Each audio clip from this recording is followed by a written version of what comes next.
ভারতের ত্রিপুরায় ভয়াবহ বন্যায় মৃত বেড়ে ২০ জনে দাঁড়িয়েছে। এর মধ্যে ভূমিধসে ২ পরিবারের ৭ জন প্রাণ হারিয়েছে। ক্ষতিগ্রস্ত রাজ্যের ১৭ লাখ বাসিন্দা। এ নিয়ে আলোচনা করতে রাজধানীর আগারগাঁও থেকে আমাদের সাথে যোগ দিচ্ছেন রিভার অ্যান্ড ডেল্টা রিসার্চ সেন্টারের চেয়ারম্যান মোহাম্মদ এজাজ। জনাব এজাজ, আপনাকে স্বাগত জানাচ্ছি আমাদের ইন্ডিপেন্ডেন্ট সংবাদ। আপনার কাছে প্রথমেই যেটি জানতে চাইব যে হঠাৎ যে এরকম ভয়াবহ বন্যা, এর কারণটা আসলে কি? জি, ধন্যবাদ আপনাকে। এই বাংলাদেশে শুধুমাত্র এই ফেনী নোয়াখালী অঞ্চলে হঠাৎ বন্যা হচ্ছে না। গত 15 বছর ধরে তিস্তাতে হঠাৎ বন্যা হয়। এক এক বছরে তার 4 থেকে 5 বার তিস্তায় হঠাৎ বন্যা হয়েছে। এখন আমরা নোয়াখালী অঞ্চলে হঠাৎ বন্যা দেখতে পাচ্ছি।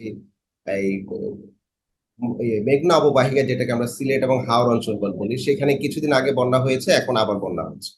সুতরাং বাংলাদেশে যত বন্যা হয় এই বর্ষা মৌসুমে প্রচুর বৃষ্টিপাত হয় এই অঞ্চলে, আমরা জেনে থাকি। এবং এই প্রচুর বৃষ্টিপাত, বৃষ্টির যে পানিগুলো আছে, উজানের পানি, সেই ঢলগুলো আসলে বাংলাদেশে নেমে আসবে। তো নেমে আসার আগে যে জিনিসটি দরকার ছিল সেটা হচ্ছে যে ভারতের পক্ষ থেকে আমাদেরকে কনফার্ম করবে, জানাবে, ইনফর্ম করবে যেন আমরা যেন এই ডিজাস্টার থেকে মুক্ত হতে পারি। তো সুতরাং এই জন্য আমাদের একটি প্ল্যাটফর্ম আছে, বৈধ প্ল্যাটফর্ম আছে এই কাজটি করার জন্য, যাকে আমরা জয়েন্ট রিভার কমিশন বলি। এবং গত 15 বছরে যতগুলো হঠাৎ বন্যা হয়েছে, এবারের বাংলাদেশের এই নোয়াখালীর বন্যা সহ কোনো বন্যাতেই ভারতের পক্ষ থেকে কোনো ধরনের আগাম সতর্কবার্তা দেওয়া হয়নি। এই প্র্যাকটিসটা গত 15 ইয়ার্স আমরা দেখেছি একদম নাই হয়ে গিয়েছে। এবং বলছেন আমাদের এবারও কিন্তু আমরা দেখেছি যে ভারতের কেন্দ্রীয় পানি সম্পদ মন্ত্রণালয় থেকে এ ব্যাপারে বাংলাদেশকে কোনো সতর্কবার্তা দেয়া হয়নি। না, হয়নি, হয়নি, শুধু এইবার না, গত 15 বছরে কখনই দেওয়া হয়নি। এবং বাংলাদেশের পক্ষ থেকে যে জয়েন্ট রিভার কমিশন নামে একটি প্রতিষ্ঠান আছে, তাকে কার্যকর ভাবে এবং এটা প্ল্যান করে আমরা বলবো যে অকার্যকর করা হয়েছে, তারা যেন কোনো কথা না বলে। এবং আপনারা জানেন যে আগেও কিছুদিন আগেও তিস্তায় যখন প্রচুর বন্যা হলো, অসময়ে বন্যা হলো, সে অসময়ে বন্যার পক্ষে বাংলাদেশের তৎকালীন রাষ্ট্রপ্রধান শেখ হাসিনা সাফাই গিয়েছেন যে বন্যা নাকি অনেক ভালো। তো সুতরাং রাষ্ট্রপ্রধানরা যখন এই ধরনের একটি বাজে প্র্যাকটিসকে সাপোর্ট দেয়, তখন এই প্রতিষ্ঠানগুলো কিভাবে কথা বলবে ভারতের বিরুদ্ধে, কিংবা এই কার্যকারী কোনো পদক্ষেপ নেবে? এবং সেই কারণে একটি একটি অকার্যকারী প্রতিষ্ঠান জয়েন্ট রিভার কমিশন আমাদের এখানে তৈরি হওয়ার কারণে তারা যদি একটু অ্যাক্টিভ থাকতো, তাহলে হয়তোবা এই যে ক্ষয়ক্ষতিটা হয়েছে সেই ক্ষয়ক্ষতিটা আরো অনেক কম হতো। কারণ আমরা প্রিপারেশন নিতে পারতাম লোকজনদেরকে সরানোর জন্য, এবং লোকজন শেল্টার, মানে শেল্টার সেন্টারে যেতে পারতো, অথবা উজানে এসে থাকতে পারতো। সুতরাং এটি হচ্ছে একটি কারণ, বন্যার পূর্বাভাস যদি থাকতো এবং আমরা যদি অ্যাক্টিভ থাকতাম, তাহলে আমাদের ক্ষয়ক্ষতি অনেক কম হতো।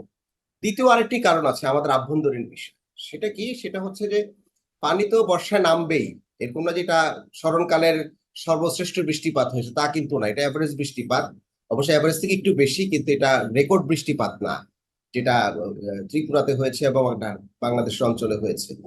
প্রবলেম হচ্ছে যে এরকম রেগুলার ঢলের পানি যখন বাংলাদেশে নামে, এই পানি নেমে যাবে সমুদ্র পর্যন্ত, নেমে যাওয়ার যে চ্যানেল গুলো আছে, যে নদী, ফ্লাড প্লেন, হাওর, এবং হচ্ছে খালগুলো আছে, সেগুলো তো আমরা গত 15 বছরে দখল করে ফেলেছি।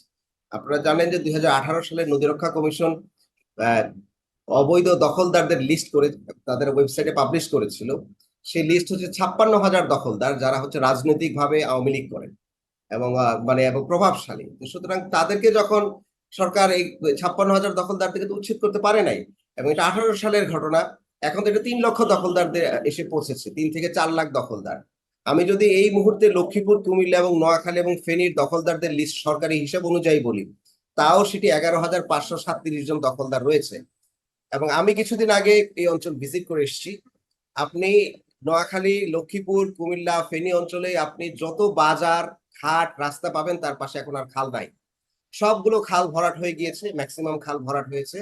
এবং এই খালের পাড়ে রাস্তা হয়েছে, মার্কেট হচ্ছে, বাড়িঘর হচ্ছে। এবং এটা স্থানীয় পলিটিক্যালি যারা পাওয়ারফুল, তারা এই কাজগুলো করেছে রাজনৈতিক ছত্রছায়ায়। সুতরাং এই ঢলের পানিগুলো যখন নামবে, নামার তো কোনো জায়গা নাই, তাই না? আপনি খেয়াল করে দেখবেন যে যতগুলো ফুটেজ আপনারা দেখেছেন, আমাদের রেস্কিউ টিম যারা কাজ করছে তারাও বলছে যে স্কুলগুলো, বাসা বাড়িগুলো সবার আগে এবার হচ্ছে এফেক্টেড হয়েছে। তো কারণ স্কুল এবং বাসা বাড়ির মাঝে এই নোয়াখালীর টোপোগ্রাফি যদি আপনি দেখেন, তাহলে আপনি দেখবেন যে প্রত্যেকটি স্কুল, বাজার, এগুলোর পাশে খাল থাকে, এবং এই খালগুলো সব ভরাট করা এবং দখল করা। তো স্বাভাবিকভাবে এই বন্যাকে মোকাবেলা। এজাজ, চলমান যে পরিস্থিতি সেখান থেকে উত্তরণে আসলে আমাদের কি ধরনের পদক্ষেপ নেওয়া দরকার, আমাদেরকে একটু ছোট করে যদি বলেন। 1 নাম্বার হচ্ছে যে আমাদের পানি যেহেতু বাংলাদেশের বন্যা মানে ঢলের পানি বর্ষার সময় নামবে, সেক্ষেত্রে আমাদের যে জয়েন্ট রিভার কমিশন আছে সেটাকে আবার নতুন করে কার্যকরী করতে হবে এবং ভারতের সাথে আমাদের যে পানি কূটনীতি আছে সেটা একটি ওয়ার্কিং পর্যায়ে নিয়ে যেতে হবে। এটা এরকম না যে প্যাসিভ, এখন খুব প্যাসিভ অবস্থায় আছে। এটার জন্য আমরা মাথা উঁচু করে ব্লেম গেমে না যাই, ভারতকে শুধু ব্লেম দিয়ে আসলে কাজটা হবে না। এটা কার্যকরী একটি মর্যাদাশীল জায়গা থেকে আমরা যেন এই নেগোসিয়েশনটা করতে পারি, এই কাজটি আমাদের আন্তর্জাতিকভাবে করতে হবে এবং এটা পররাষ্ট্র ব্যাপার, এটা পানির ব্যাপার না। আর আভ্যন্তরীণ ব্যাপার হচ্ছে যে 3 থেকে 4 লক্ষ বিগত সময়ের আওয়ামী পান্ডাদেরকে দিয়ে এই দেশটাকে দখল করা হয়েছে এবং এগুলোর খালবিল দখল করা হয়েছে, সেগুলোর উচ্ছেদ অভিযান এখনই করতে হবে। নদীকে যদি আমি দখলমুক্ত না করি তাহলে তো এই পানিকে আমি আসলে যতই আমি জি আন্তর্জাতিক জনাব পর্যায়ে। এজাজ, আমরা আসলে আশা করি নদীগুলোকে দখলমুক্ত করে উদ্ভূত পরিস্থিতির থেকে আমরা পরিত্রাণ পাবো খুব দ্রুতই। আপনাকে অসংখ্য ধন্যবাদ আমাদের সাথে যোগ দেওয়ার জন্য।